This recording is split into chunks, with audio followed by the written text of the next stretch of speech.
मैनियाक corp 2।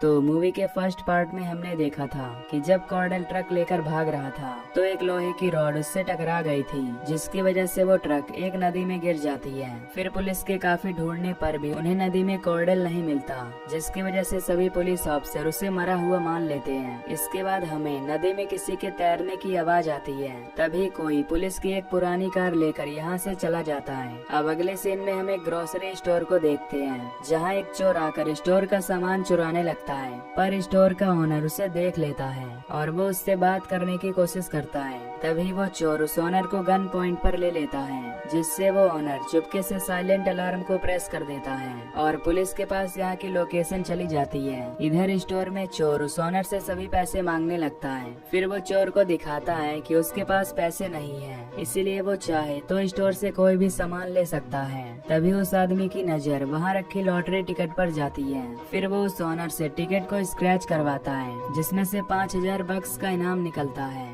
ये देखकर वो चोर काफी खुश होता है। तभी वहाँ पर कॉर्डेल आ जाता है, जिसे देखकर वो चोर उसे शूट करने की कोशिश करता है, लेकिन कॉर्डेल पर गोली का कोई असर नहीं होता। अब स्टोर का ओनर कॉर्डेल को पुलिस ऑफिसर समझकर काफी खुश होता है, पर तभी कॉर्डेल उस चोर से गन लेकर स्टोर के ओनर को मार डालता है और फिर वो उसको गन देकर वहाँ से भाग जाता है। तभी यहाँ पुलिस ऑफिसर आ जाती है, जो उस चोर के हाथ में गन देखकर उसे शूट करके मार डालते हैं, क्योंकि उन्हें लग रहा था कि वो चोर उन्हें भी शूट करने वाला है। इसके बाद पुलिस स्टोर के अंदर चेक करने के लिए जाती है, जहां उन्हें स्टोर के ओनर की डेड बॉडी मिलती है। अब अगले दिन जैक और टेरेसा डिप्टी कमिश्नर डोयले के पास होते हैं, जहां टेरेसा को लग रहा था कि कॉर्डेल अभी भी जिंदा है, लेकिन कमिश्नर को उसकी बात पर यकीन नहीं होता। तभी जैक उनसे अपनी ड्यूटी ज्वाइन करने के बारे में पूछता है, जिस पर डिप्टी कमिश्नर उन्हें साइकोलॉजिस्ट रिले से मिलने के लिए बोलता है। इसके बाद ये दोनों रिले से मिलते हैं, जो उनसे कॉर्डेल के बारे में पूछने लगती है।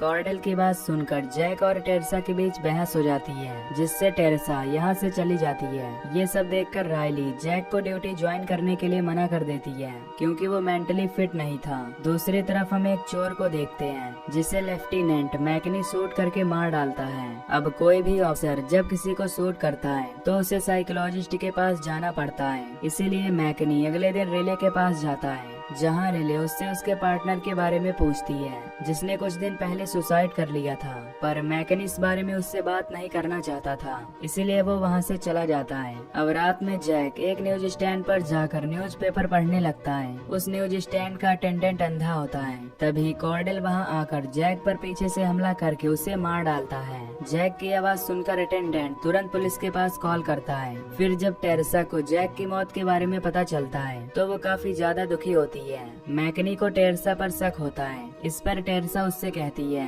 कि अगर तुम्हें जैक के मर्डरर के बारे में जानना है तो तुम कमिश्नर से बात करो। उसके बाद मैकनी कमिश्नर के पास जाकर उनसे बात करता है, जहां मैकनी को पता चलता है कि कॉर्डेल को गलत केस में फंसाकर जेल में डाला गया था और इसमें कमिश्नर भी शामिल था। इसीलिए कमिश्नर इस बात को प्राइवेटली रखना चाहता था। अगले सीन में एक ऑफिसर एक आदमी के कार को टो करने वाला होता है, जहां वो आदमी उससे काफी रिक्वेस्ट करता है, पर वो ऑफिसर उसकी बात नहीं मानता। तभी कोई उसके सिर पर अटैक करके उसे मार डालता है और डेड बॉडी को हुक में लटका कर वहाँ से जाने लगता है। फिर उस आदमी को अपनी कार मिल जाती है, जिससे वो काफी खुश होता है। इधर जैक के किलर के बारे में जानने के लिए रायली न्यूज स्टैंड पर जाती है और उस अटेंडेंट से पूछती है कि क्या तुमने जैक के किलर की बॉडी को टच किया था। इस पर अटेंडेंट उसे बताता है कि उस किलर की बॉडी बर्फ की तरह ठंडी थी, जैसे कि वो कोई डेड बॉडी हो। ये सुनकर रायली काफी हैरान होती है और वो सोचने लगती है कि शायद टेरेसा सही बोल रही थी। उधर पुलिस उस आदमी को पकड़ लेती है, जिसकी कार एक ऑफिसर टो करने वाला था। अब क्योंकि उस ऑफिसर को किसी ने मार दिया था, इसीलिए वो आदमी इन ऑफिसर को बताता है कि उस ऑफिसर को किसी बड़े से ऑफिसर ने मारा था, पर ये ऑफिसर उसकी बातों पर यकीन नहीं करते। दूसरी तरफ रायली टेरेसा के पास जाती है, जो कि एक होटल में शिफ्ट होने के लिए अपने कपड़े पैक कर रही थी। रायली उसे बताती है कि उसने कॉर्डेल के बारे में पढ़ा है कि उसके साथ क्या हुआ था। फिर टेरेसा और रायली दोनों टैक्सी में बैठकर यहाँ से जाने लगती हैं। तभी अचानक से टैक्सी में कुछ प्रॉब्लम आ जाती है, जिससे टैक्सी का ड्राइवर गाड़ी को एक किनारे रोक देता है। फिर चेक करने पर ड्राइवर को पता चलता है कि गाड़ी का टायर पंक्चर हो गया है, इसीलिए वो टायर चेंज करने के लिए अपना सामान निकालने लगता है। तभी तभी टेरेसा एक पुरानी पुलिस की कार को इधर आती हुई देखती है, इसीलिए वो टैक्सी लेकर यहाँ से भागने लगती है। रायली को कुछ भी समझ नहीं आ रहा होता कि टेरेसा अचानक से गाड़ी लेकर क्यों भाग रही है। तभी वो पुरानी गाड़ी उस ड्राइवर को टक्कर मारकर उड़ा देती है जिसे कॉर्डेल ड्राइव कर रहा था। अब टैक्सी का टायर पंक्चर होने की वजह से टेरेसा ज्यादा तेज गाड़ी नहीं भगा पाती, इसलिए कॉर्डेल उसके पास आकर उसकी गाड़ी को टक्कर मार देता है, जिससे वो टैक्सी एक जगह फंस जाती है। इसके बाद टेरेसा गन लेकर बाहर निकलती है और कॉर्डेल को शूट करने लगती है, लेकिन कॉर्डेल पर गोलियों का कोई असर नहीं होता, जिसकी वजह से वो टेरेसा को दूर फेंक देता है। रायली अभी भी कार के अंदर होती है। तभी कॉर्डेल उसके पास जाकर उसका हाथ स्टीयरिंग में लॉक कर देता है और गाड़ी को धक्का देकर हाईवे पर भेज देता है। तभी टेरेसा को एक चैनसो मिल जाता है, जिसे लेकर वो कॉर्डेल पर अटैक करने लगती है, लेकिन कॉर्डेल चैनसो को फेंक देता है और टेरेसा का गर्दन तोड़कर उसे मार डालता है। इधर रायली गाड़ी में लटकी हुई होती है जो हाईवे पर चली जाती है। हाईवे पर वो गाड़ी बहुत सी गाड़ियों से टकराने लगती है। अब किसी तरह रायली गाड़ी के अंदर बैठ जाती है। तभी उसके सामने एक कार आती है, जिसे बचाने के चक्कर में रायली का एक्सीडेंट हो जाता है। कुछ देर बाद यहाँ मेडिकल टीम आकर रायली को चेकअप के लिए भेजने लगती है। तभी रायली के पास मैकनी आता है जो उससे इंक्वायरी करने लगता है। रायली उसे बताती है कि मैंने कॉर्डेल को देखा है। अगले सीन में हमें पता चलता है कि कोई नया किलर अलग अलग स्टेज डांसर को मार रहा है। इस केस के बारे में न्यूज रिपोर्टर रायली और कमिश्नर से बात करता है। तभी रायली उसे कॉर्डेल के बारे में बताती है।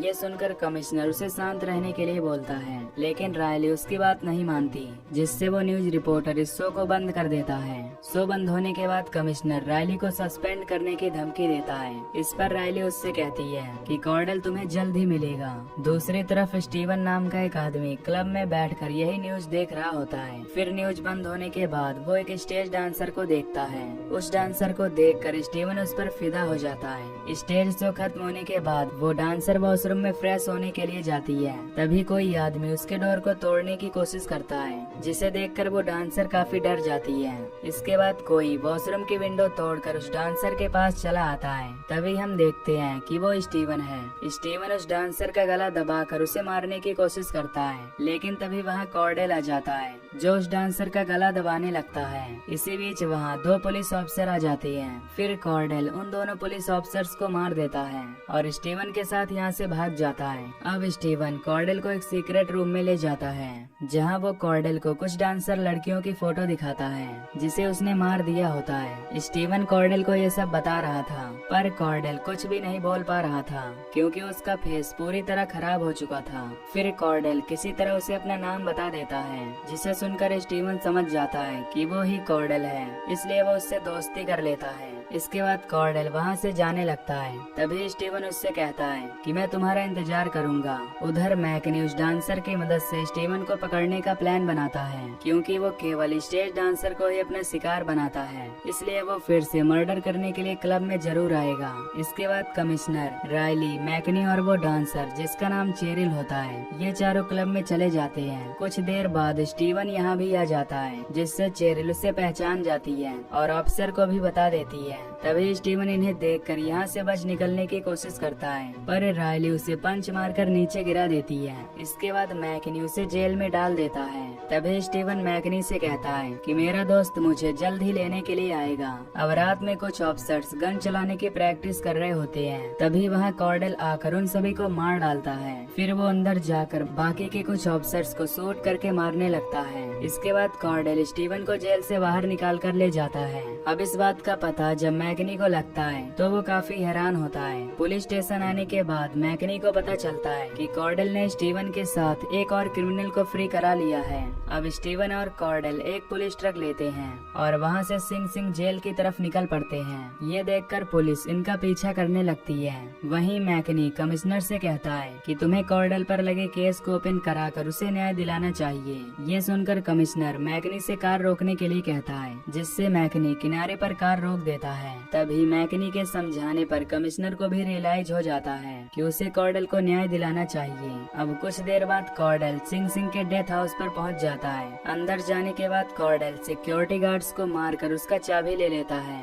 जिससे ये दोनों अंदर चले जाते हैं। तभी कमिश्नर और मैकनी भी यहाँ आ जाते हैं। कमिश्नर रेडियो के जरिए कॉर्डल से अपनी गलती की माफी मांगता है, लेकिन कॉर्डल नहीं रुकता और वो उन साइको लोगों को पहचान जाता है जिसने उसका ये हाल किया था। तभी उनमें से एक आदमी कॉर्डल को आग लगा देता है, लेकिन कॉर्डल पर आग का कोई भी असर नहीं होता। इसीलिए वो अपने सभी विक्टिम्स को एक एक करके मारने लगता है। स्टीवन को लगता था कि वो यहाँ अपने जैसे और भी लोगों को फ्री कराने आया है, पर कॉर्डल यहाँ अपना बदला पूरा करने आया था। ये सब देखकर स्टीवन गुस्सा होकर कॉर्डल के ऊपर हमला करने के लिए जाता है। तभी आग से जलता हुआ कॉर्डल स्टीवन के साथ दीवार तोड़कर नीचे कूद जाता है, जिससे ये दोनों नीचे ट्रक पर गिर जाते हैं और वहाँ तेजी से ब्लास्ट होता है, जिसमें ये दोनों ही जलकर मारे जाते हैं। इसके बाद कॉर्डल का पूरी रिस्पेक्ट के साथ फ्यूनरल होता है और उसकी कब्र भी उन बाकी के ऑफिसर के साथ बनाई जाती है जिन्हें कॉर्डल ने मारा था। फिर जब कॉर्डल का ताबूत नीचे चला जाता है तो मैकनी कॉर्डल के बैच को उसके ताबूत पर गिरा देता है। इसके बाद मैकनी रायली के साथ यहाँ से चला जाता है।